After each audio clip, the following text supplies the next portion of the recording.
urban street photography, Love becomes a progressive gallery show, and live music from the talented Mary Bew. Funding for the playlist is provided by the citizens of Minnesota through the Minnesota Arts and Cultural Heritage Fund.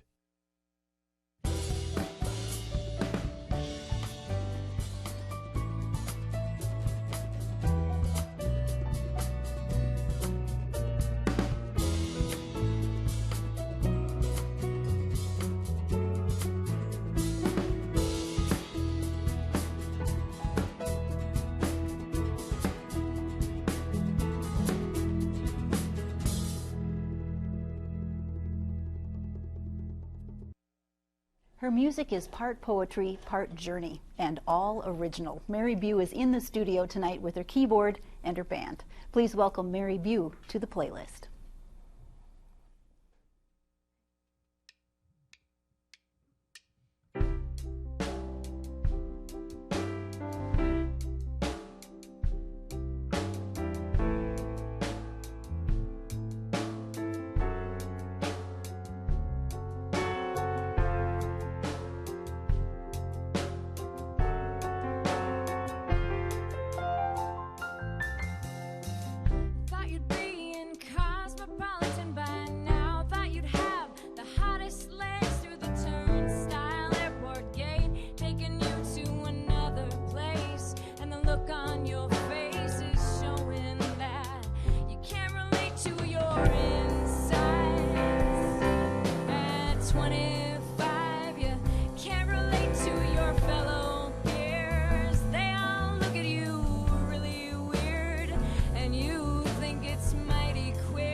Stars in heaven.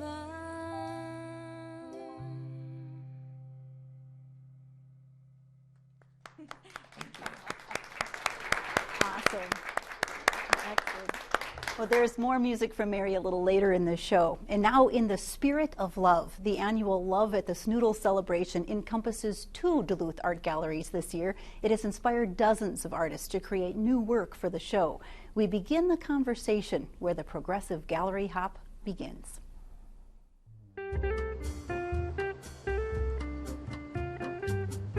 Well, we are here at the old Fitz Photo Building, at the Bill Building on 3rd Avenue West, right by Superior Street and First.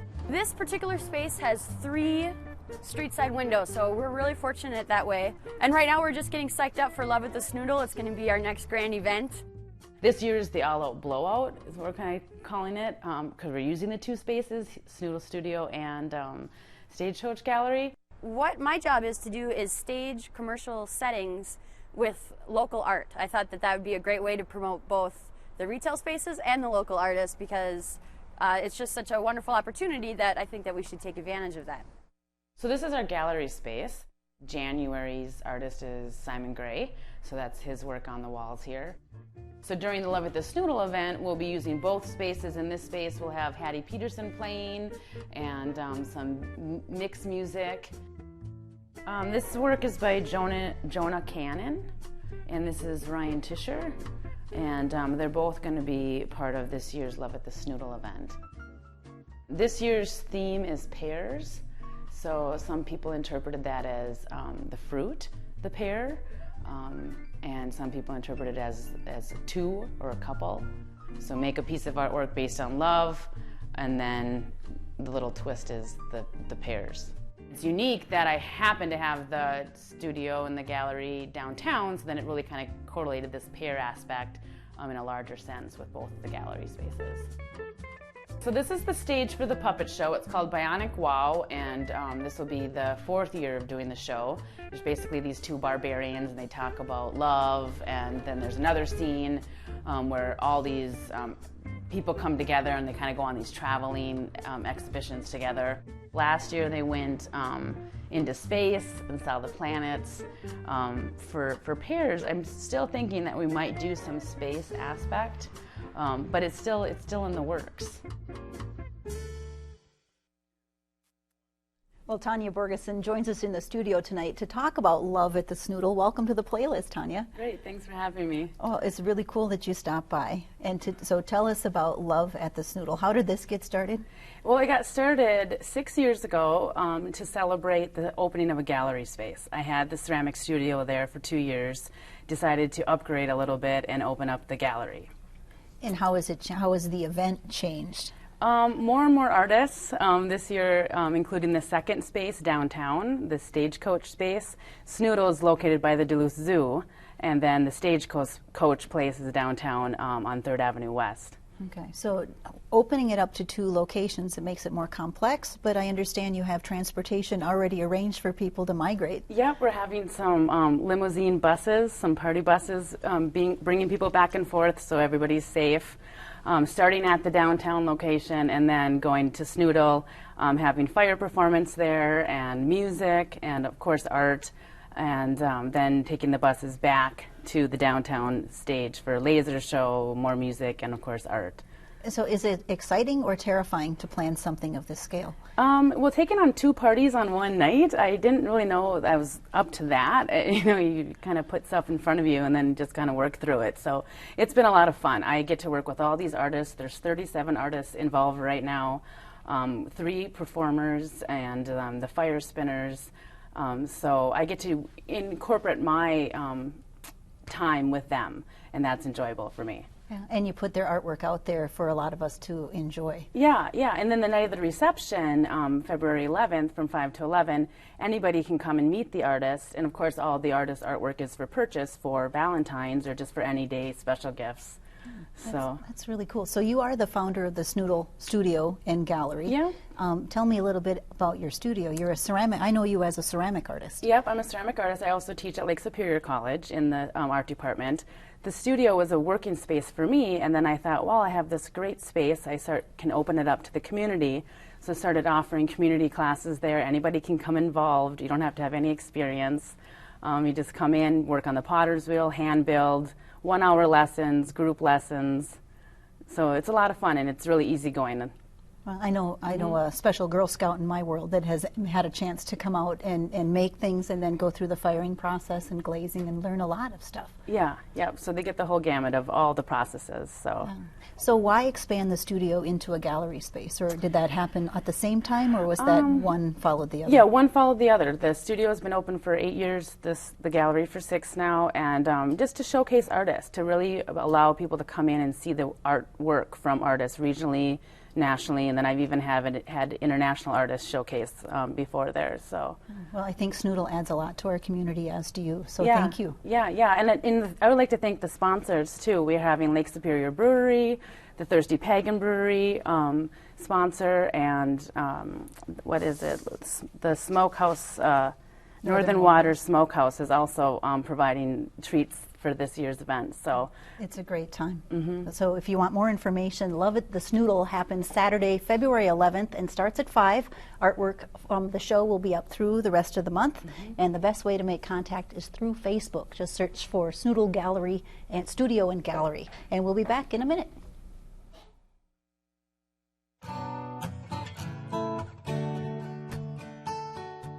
If you're going to stand out from a sea of other prints all together, right, yeah, you have to really be able to get a subject matter that's going to pop. I'm Brian Ravala, founder of the Duluth Photography Institute, and we have a great, fun, and unique show coming up called I call it the 4x, a print exhibition. And each submission has to be, of course, a photographic print, but it's got to be 4 inches on one side. The submission deadline is going to be January 31st. And they should go to the website or give me a call to schedule a time or to find a time where they can drop it off or they can be mailed to. The actual opening is going to be on Saturday, February 4th from 5 to 8, and it will be up through the end of February. His photography captures the elusive truth and humanity in everyday life. Kip Praslowitz often runs counter to the crowd mentality. He thrives on real stories, candid scenes, and portraits.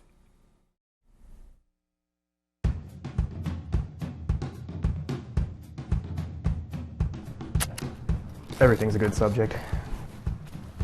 The fun day is where you know something strange is going to happen, so get in there and take a lot of pictures. Today we are shooting a 5K for Halloween, which should be fun. People running, mostly in costumes. My name's Kip Praslowitz. Some photographers like to shoot mountains, some like to shoot animals, birds. I'm forever stuck shooting humans. I always approach events saying that I look where everyone is pointing their camera and go in the opposite direction. I'm shooting with a Fuji 6x9 rangefinder, which is film, old school, very high resolution camera, a lot of fun. Like the costumes. Sometimes you only have half a second to see something and get the picture. You have to work fast.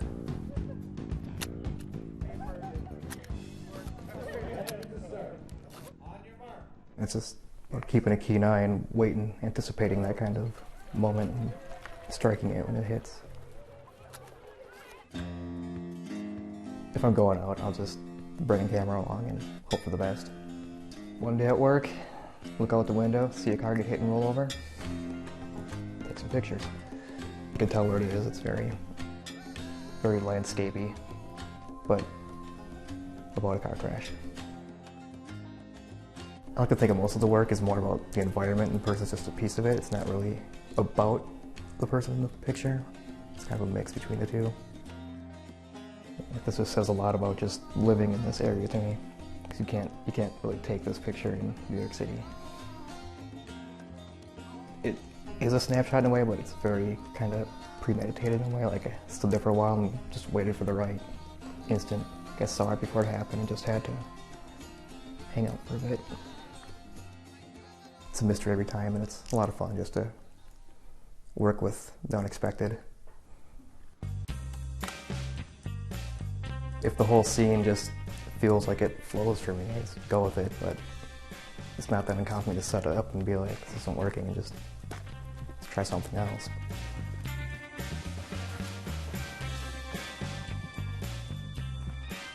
I like the big cameras too because most people these days don't understand how they work. So it's very easy to get them to act natural when they don't really know when I'm taking the picture.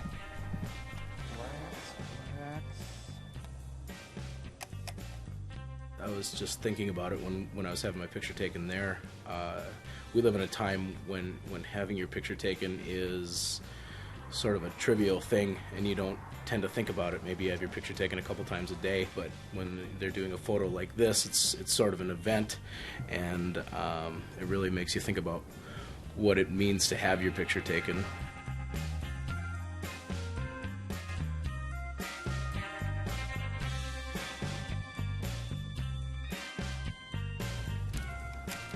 I don't see my work as decoration, really. It's more documentation. And that doesn't sell as good, as easily, but I'll go with that because I'd rather make work I want to see than make work I want to sell.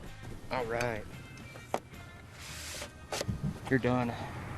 I will get you a copy soon enough. Awesome. I can send it to my mom. If I get some wallets, too.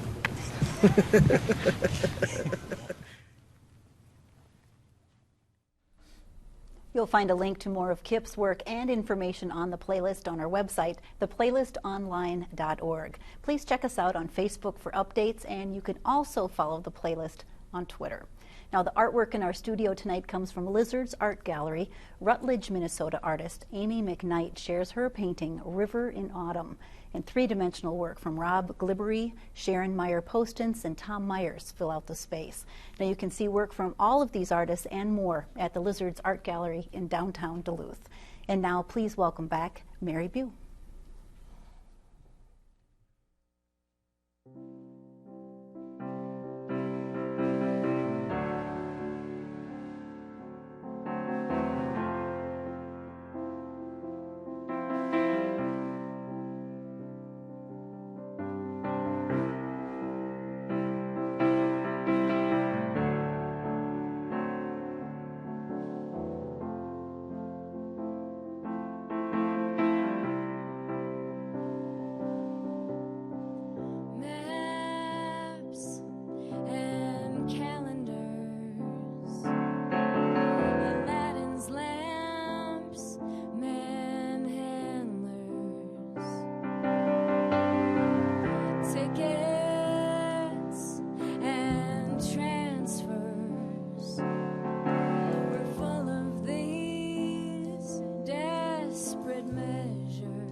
Really nice.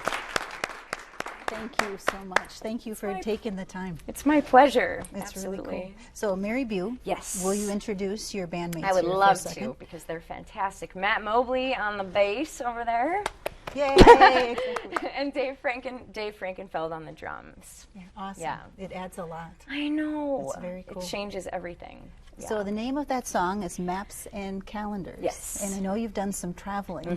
How does that influence your music that you're writing and how you perform? Oh my. Well, it's kind of my favorite thing to do, sit down with a map and sit down with a calendar and try and plot out a tour. And it's been a long time since I've done that. But I think being on the road and traveling and everywhere I go, I listen and I observe and I try and get soak in every experience and every moment. And I remember snippets of moments, like things that I see on the road or like a crumbling barn or, a person's face and expression as I drive by or something. So just things, conversations, everything feeds in. Everything feeds in. Oh, that's awesome. I know you have a new album in the works. Tell me a little bit about that quickly before they kick me out of here. Absolutely. It's called Apple in the Ocean, and it will be released April 26th at Teatro Zuccone, and then a tour following that. It's been 5 years since my last record. So you're due. Yes. And we can find this on marybew.com? Yep, marybew.com. It'll Okay. be there. You can Google. It's on iTunes. It'll be on iTunes at that time. And I hear that there's a Kickstarter project in the works. Yeah, so Kickstarter, We'll have yep. to pay attention, go online and Yes, watch. please do. And I know you have one more song for We us. do. So Okay. as you guys plan your plans for the weekend, remember to go out and support the arts and take in some live music too. Thanks for tuning in tonight. And Mary, it's up to you guys. Strange divide, are you ready or not? You're hiding from interest and gain. Strange divide between your eye and your mind, simple and ancient as time. Time, time, time, time, time, time, time, time.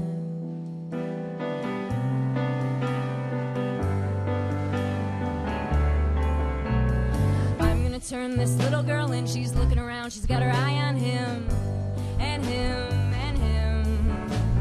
Flirting and batting her eyelashes, he's making her blush, she's reeling him in, and in, and in. The synergy, the energy, the spark, the spark, the spark.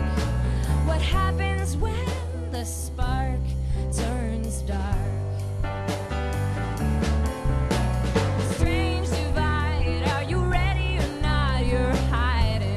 Interest and gain. Strange divide between your eye and your mind. Simple, ancient as time, time, time, time, time, time, time, time, time.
little girl and she's looking around. She's got her eye on him, and him, and him.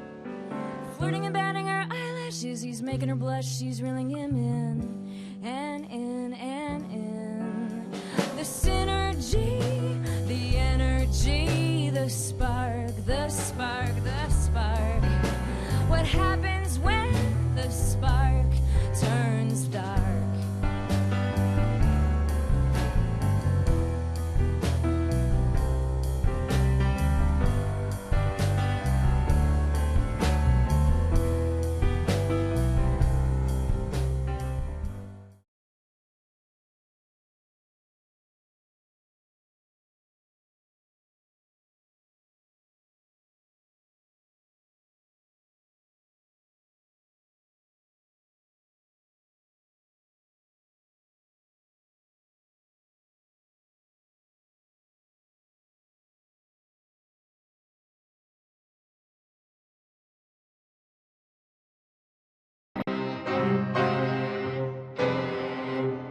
Funding for the playlist is provided by the citizens of Minnesota through the Minnesota Arts and Cultural Heritage Fund and by viewers like you.